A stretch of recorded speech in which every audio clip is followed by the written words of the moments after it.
Polisi merupakan penegak hukum di Indonesia, keamanan dan juga ketertiban masyarakat.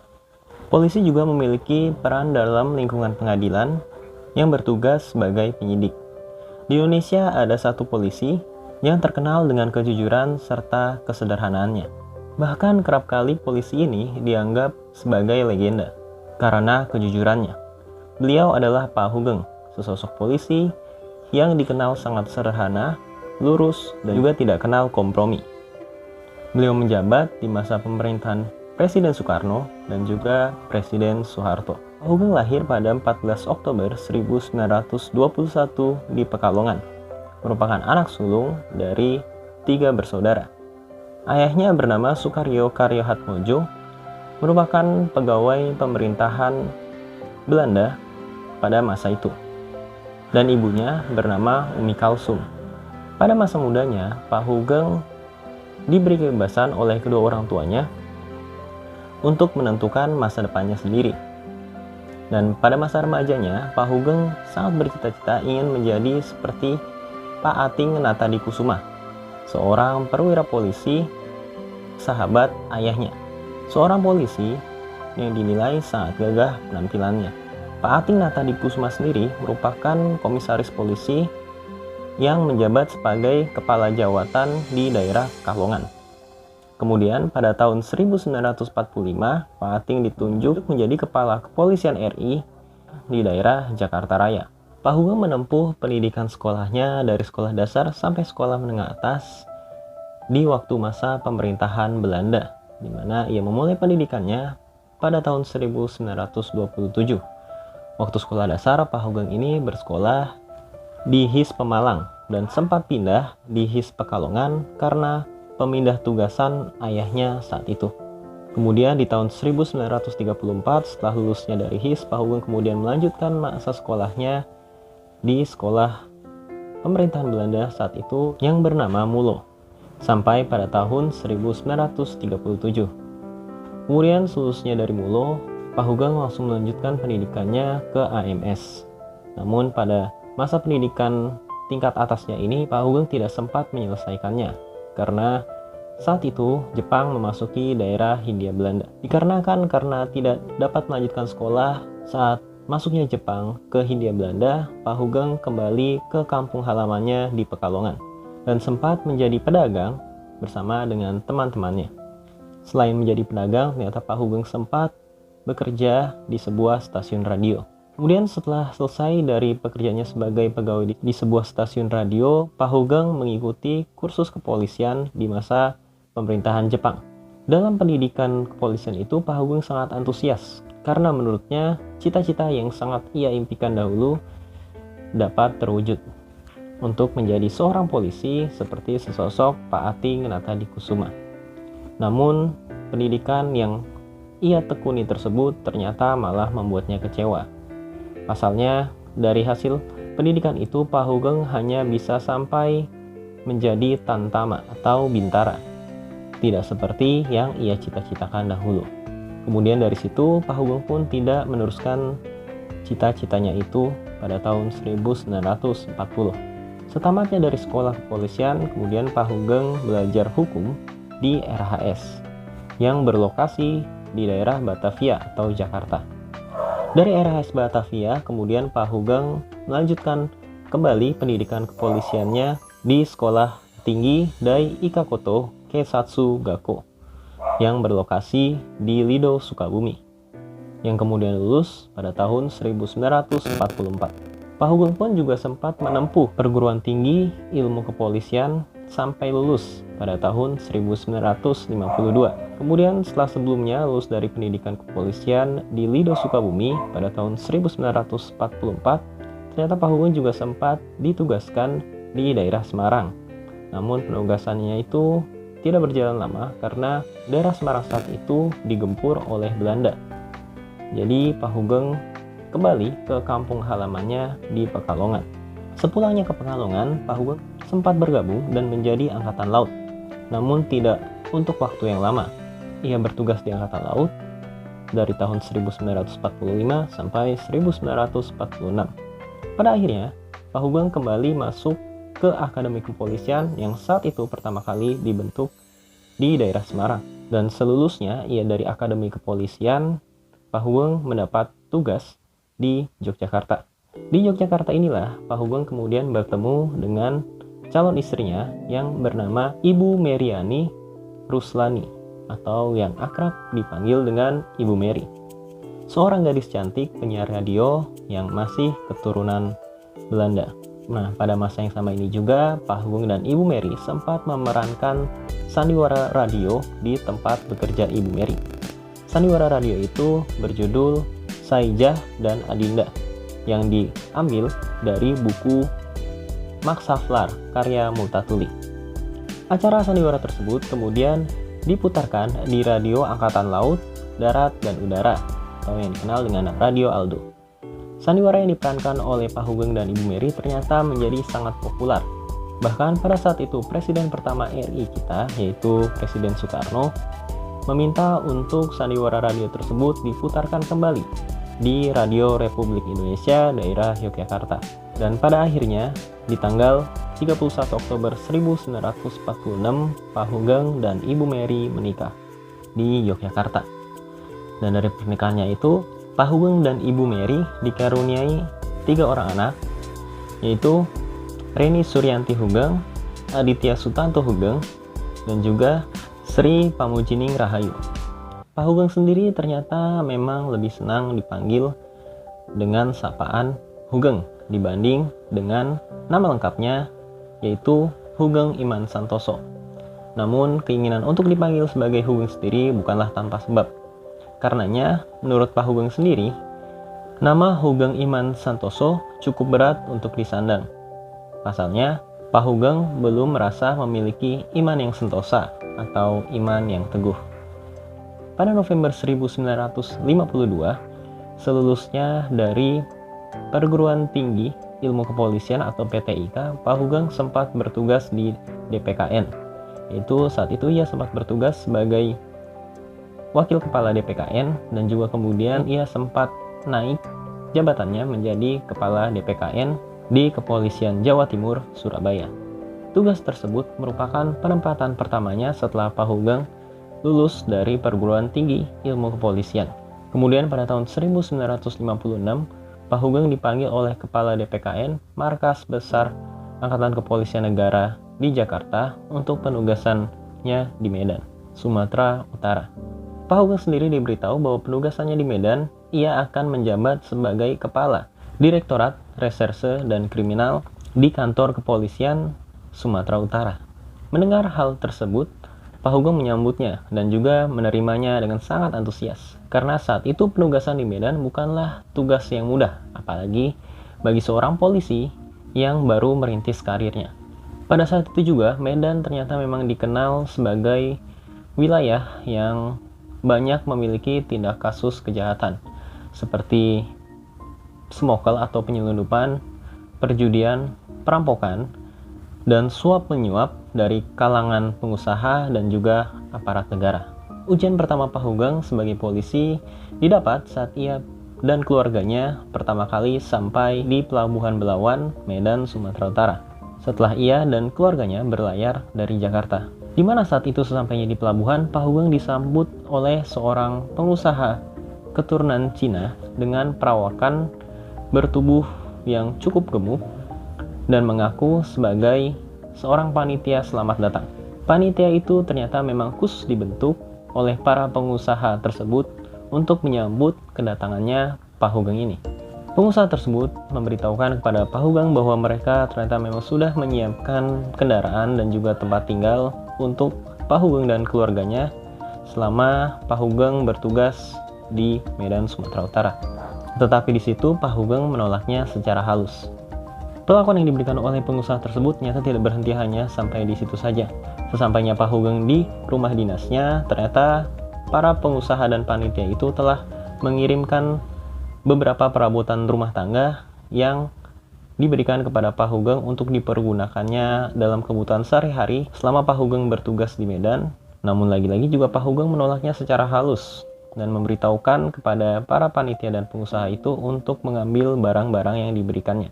Namun selang waktu berlalu, ternyata perabotan dan perlengkapan itu tidak kunjung diambil oleh para panitia itu. Sampai-sampai pada akhirnya Pak Hugeng harus mengeluarkan sendiri barang dan perabotan yang diberikan oleh pengusaha itu ke depan rumahnya dan membiarkannya begitu saja sampai rusak. Pak Hugeng sendiri dikenal sebagai polisi yang memang tidak mau berkompromi.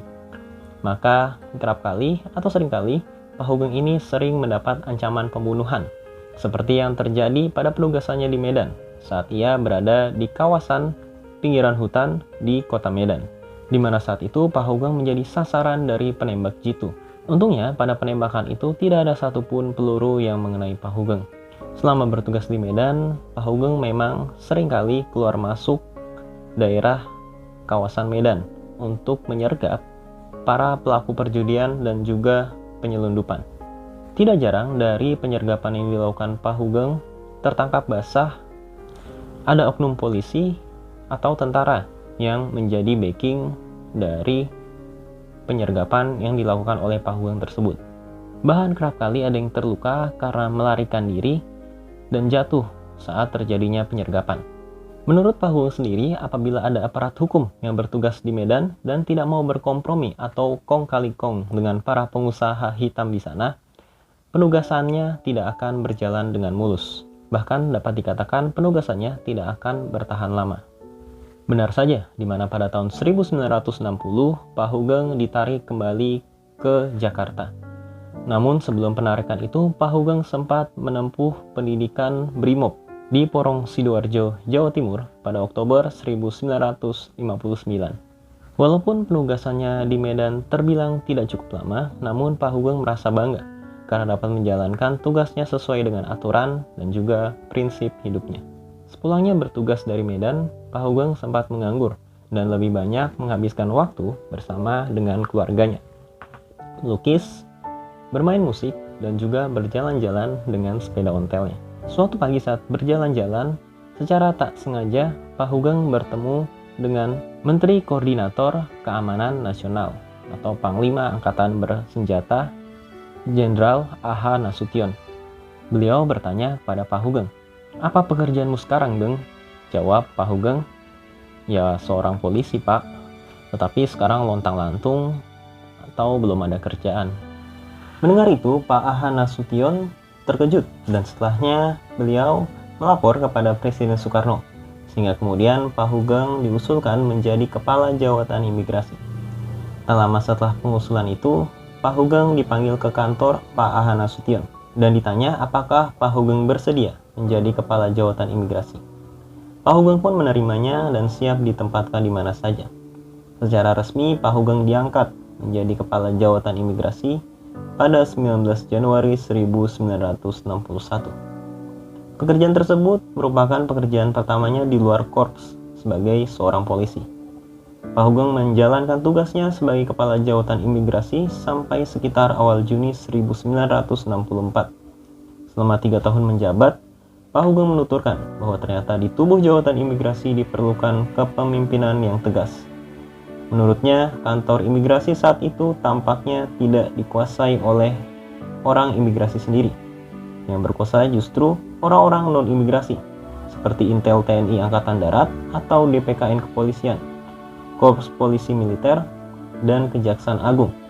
Orang-orang imigrasinya hanya berfungsi sebagai juru tulis dan tukang cap belaka.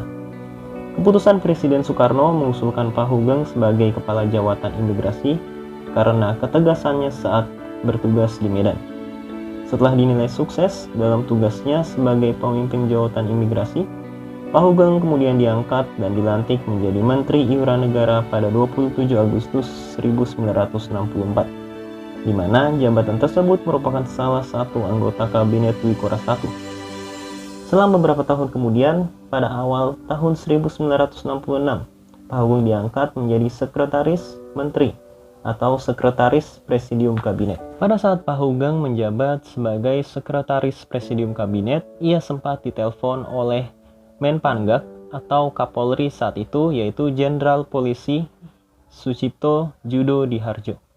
Pak Hugeng ditawari untuk bertugas kembali sebagai polisi dengan menjabat sebagai Wakil Menpanggak atau Wakapolri saat itu. Mendengar tawaran itu, Pak Hugeng berpikir sejenak. Setelah berpikir, ia kemudian menerimanya, asalkan penunjukannya itu disetujui oleh Presiden Soekarno dan juga Jenderal Soeharto selaku Ketua Presidium Kabinet masa itu. Setelah proses administrasi selesai dan dilaporkan kepada Presiden Soekarno, Pak Hugeng dipanggil ke Istana Negara. Presiden Soekarno menyampaikan kepada Pak Hugeng bahwa penunjukannya sebagai Wakil Menpangdam atau Wakapolri sudah disetujui oleh Jenderal Soeharto. Dan di saat yang sama, pangkat Pak Hugeng dinaikkan menjadi Komjen atau Komisaris Jenderal, di mana sebelumnya Pak Hugeng masih berpangkat sebagai Inspektur Jenderal atau Irjen. Presiden Soekarno menyampaikan kepada Pak Hugeng, yang mana menurutnya jabatannya sebagai Wakapolri atau Wakil Menpangdam lebih rendah dibandingkan dengan jabatan Pak Hugeng saat ini, yaitu sebagai Sekretaris Menteri. Kemudian Presiden Soekarno bertanya, apa tidak rugi? Pak Hugeng pun menjawab, di mana menurutnya menjadi menteri atau tidak, beliau tetap menganggapnya sebagai tugas. Pak Hugeng sendiri malah merasa senang karena dapat bertugas kembali sebagai seorang polisi. Pak Hugeng pun juga mengatakan bahwa memang dulunya ia tidak pernah bermimpi untuk menjadi menteri. Karenanya ia sekolah untuk menjadi polisi. Masa pulang ke kampung sendiri tidak mau, tutur dari Pak Hugeng kepada Presiden Soekarno. Pada 3 Agustus 1966, Pak Hugeng diangkat menjadi Wakapolri atau Wakil Menpangdam dengan surat keputusan Wakapolri. Selama bekerja di bawah kepemimpinan Kapolri Jenderal Polisi Sucipto Judodiharjo, Pak Hugeng pernah dituduh untuk berencana menggulingkan atasannya tersebut. Penuduhannya itu sampai kepada Presiden Soekarno, yang mana akhirnya Pak Hugeng dipanggil ke istana untuk menghadap kepada Presiden Soekarno. Sampai di istana, Presiden Soekarno bertanya kepada Pak Hugeng, "Geng, katanya kamu mau ikut mendongkel Menpangdam Jenderal Polisi Sucipto Judodiharjo ya?" Pak Hugeng pun terkejut dan bertanya balik kepada Presiden Soekarno, "Siapa yang bilang?" Kemudian Presiden Soekarno pun menyebut satu nama. Dari situ Pak Hugeng meminta pada Presiden Soekarno untuk dikonfrontasi dengan yang bersangkutan tersebut. Presiden Soekarno pun setuju dan menjadwalkan pertemuan keduanya. Dalam pertemuan itu, Pak Hugeng tidak lupa membawa buku besarnya, di mana buku besar ini memang suka sekali digunakan Pak Hugeng untuk mencatat keseharian dan juga pekerjaan yang dilakukannya selama ia bekerja. Pada pertemuan itu, Pak Hugeng memang membenarkan bahwa ia telah bertemu dengan orang yang bersangkutan itu di kantor dan juga di rumahnya. Lalu secara rinci, Pak Hugeng menyebutkan tanggal dan pertemuannya serta detail isi pembicaraannya. Pak Hugeng pun juga membeberkan jawabannya saat diajak untuk menggulingkan Menpangdam atau Kapolri Jenderal Polisi Sucipto Judodiharjo. Dalam pertemuan itu, Pak Hugeng mengatakan bahwa ia tidak bersedia untuk turut serta menggulingkan atau mendongkel Menpangdam atau Kapolri Jenderal Polisi Sucipto Judodiharjo. Atasannya tersebut seperti tertulis dalam buku besarnya. Penjelasan mendetail yang diberikan kepada Pak Hugeng di hadapan orang tersebut dan juga kepada Presiden Soekarno membuatnya terlepas dari tuntutan itu. Dan akhirnya Presiden Soekarno pun menegur orang tersebut. Pada tahun 1967, Pak Hugeng pernah memegang pimpinan harian dan mengendalikan urusan operasional kepolisian, termasuk saat itu beliau mewakili Menpangdam atau Kapolri Jenderal Sucipto jika ia berhalangan mengikuti sidang kabinet di istana. Beberapa saat setelahnya, Pak Hugeng dipanggil oleh Jenderal Sucipto ke ruang kerjanya di Markas Besar Angkatan Kepolisian. Dalam pertemuannya itu, Jenderal Sucipto menyatakan mundur sebagai Menteri Pangdam atau Kapolri karena ingin lebih cepat pensiun. Setelah Jenderal Sucipto mengundurkan diri sebagai Menpangdam, Pak Hugeng diangkat untuk menggantikannya sebagai Menpangdam atau Kapolri. Pak Hugeng pun dilantik menjadi Menpangdam pada 15 Mei 1968. Selama menjabat sebagai Menpangdam atau Kapolri, Pak Hugeng banyak mengungkap kasus kejahatan dan keberhasilan lainnya sebagai polisi.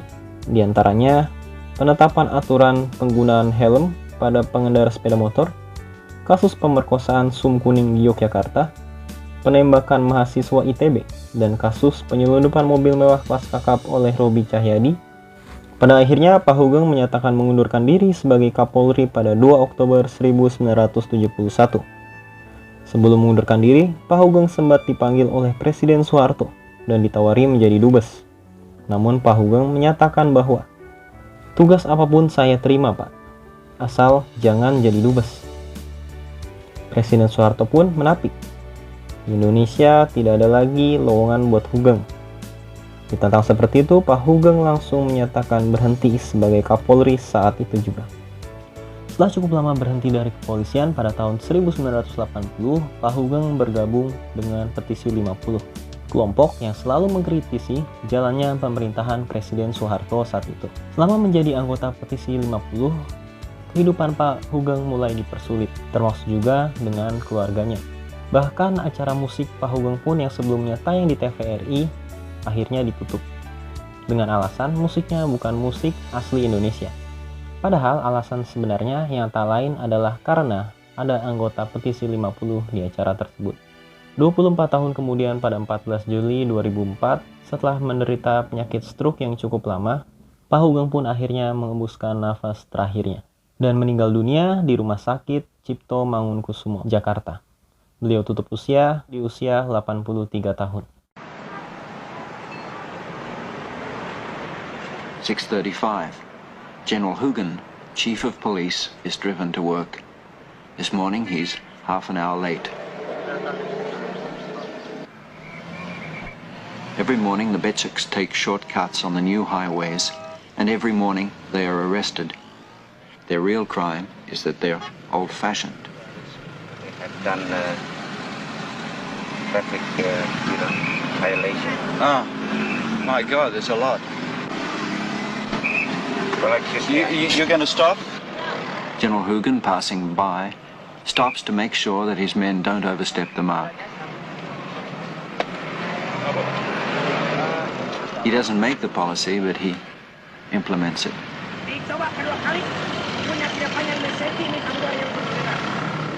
What have they done exactly? well, they have, for instance, they have driven the pet truck on the wrong side, and then, Yeah. And they're not supposed to be on this road. right. Sekian historical biografi kali ini. Saya Tony Lim, pamit undur diri. Salam sejarah.